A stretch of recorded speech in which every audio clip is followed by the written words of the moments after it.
key concepts of digital products and services. The assessment criteria is about getting the terminology right. Products, services, service offerings. These terms have precise meaning in ITIL that differ from everyday usage. Defining the digital product. A digital product is a configuration of an organization's resources designed to offer value to a customer. 4 components make up what the book calls the product autonomy.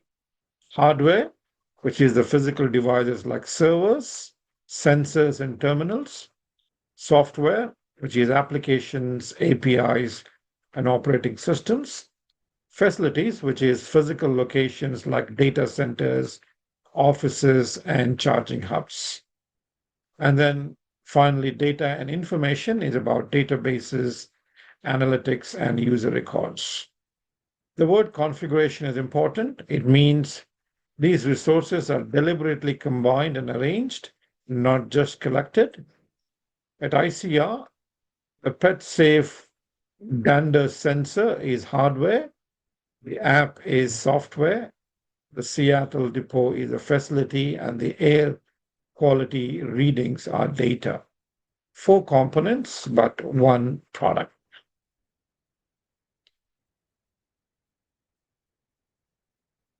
Defining a service. A service is a means of enabling value co-creation, facilitating outcomes that customers want to achieve.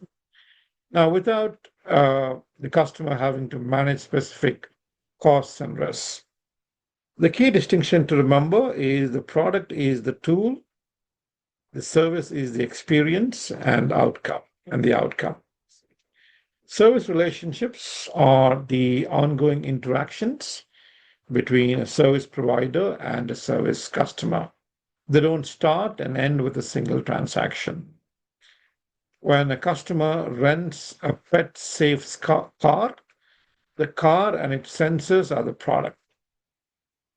Being able to travel with a pet in a clean, dander-free environment without worrying about cleaning bills or sensor maintenance is the service. The service offerings. A service offering is a formal description of one or more services designed to address the needs of a target consumer group. 3 elements make up a service offering. Number 1 is goods, where ownership is transferred to the consumer, such as a physical, key. Next is access to resources.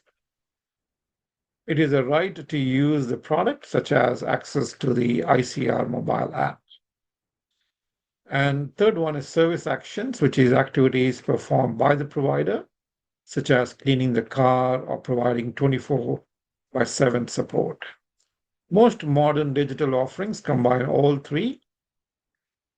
The PetSafe offering includes access to the app, which is resource, guaranteed clean vehicles, which is action, and a physical cleaning certificate the renter keeps, which is goods. Assessment criteria 1.1.2 is characteristics of digital products.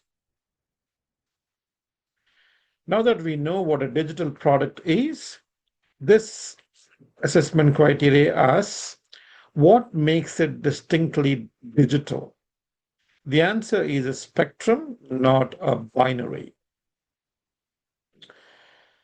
So the digital spectrum runs from purely analog through to purely digital. Purely analog operates without any digital technology.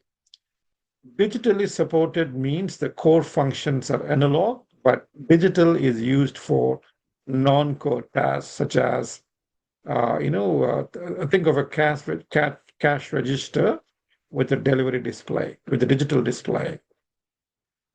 And digitally enabled means the core functions depend on digital technology and value disappears without it.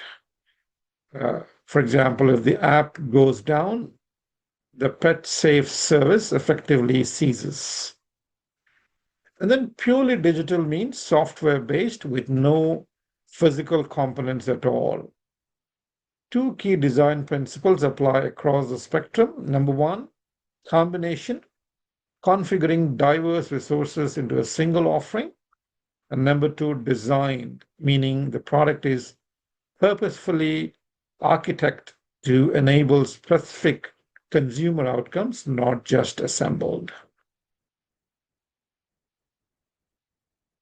Digital versus non-digital, the operational paradigm shift. Now, five dimensions separate digital from non-digital. Number one is resources. Non-digital centers on physical materials and inventory. Digital centers on software and virtual infrastructure. The second one is delivery. Non-digital relies on physical supply chains, whereas digital is instant and global. The next one is maintenance. Non-digital requires local manual intervention, whereas digital enables remote diagnosis and over-the-air fixes. And then life cycle. Non-digital has a clear line between making and using, whereas digital products are developed and improved while in the customer's hands simultaneously. And then value exchange. Non-digital transfers goods ownership, whereas digital provides access to resources and outcomes. The pet safe sensor is a perfect example. This is one example that we constantly will see across the slides. Let's say the pet safe sensor has firmware which can be updated remotely overnight without retrieving the car from the customer. So that's just an example. Digital versus non-digital key differentiators table. This summary table reinforces the five dimensions we talked about in the preceding slides: resources, delivery, maintenance, life cycle, and value form. Refer back to it when exam questions ask you to distinguish digital from non-digital characteristics. The most exam-relevant distinction is the life cycle row. Digital products are developed, improved, and used simultaneously. That's what makes iterative development and continuous delivery so central to this course. Integration into the service economy. Five strategic imperatives define digital products in the service economy. They must be outcome-oriented, in other words, designed to enable results, not just provide features. They should be continuously evolving, in other words, updated frequently based on market and operational feedback. The next, they should be scalable and flexible, serving more users without linear cost increases. The next one is data-driven, using analytics to optimize performance and roadmap decisions.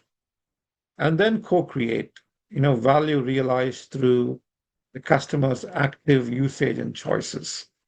The management duo behind all this is product management, focuses on providing capabilities, which is utility and warranty, while service management focuses on delivering those capabilities so value is realized. So two different lenses, but one shared outcome.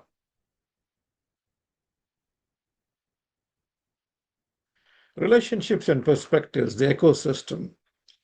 The chain of value runs like this. Technology resources compose digital products. Digital products enable service offerings. Service offerings describe digital services. Three key roles. The product vendor is responsible for creation and continual improvement. At ICR, that's Sam and his team. The service provider is responsible for delivery and support. That's the Seattle branch. The service consumer is responsible for procurement and use, and that's the pet owning renter. One product may enable many services, and one service may be based on several products. Understanding where you sit in this chain is essential for knowing which life cycle activity are most critical to your role. This slide presents the ecosystem diagram visually. The three roles: vendor, provider, customer, interact through service offerings and service relationship. Note that the same organization can occupy multiple roles simultaneously. ICR builds the app, that's a vendor, operates the fleet, that's a provider, and purchases third-party cleaning services, that is the consumer. The exam may test your ability to identify which role an organization is playing in a given scenario.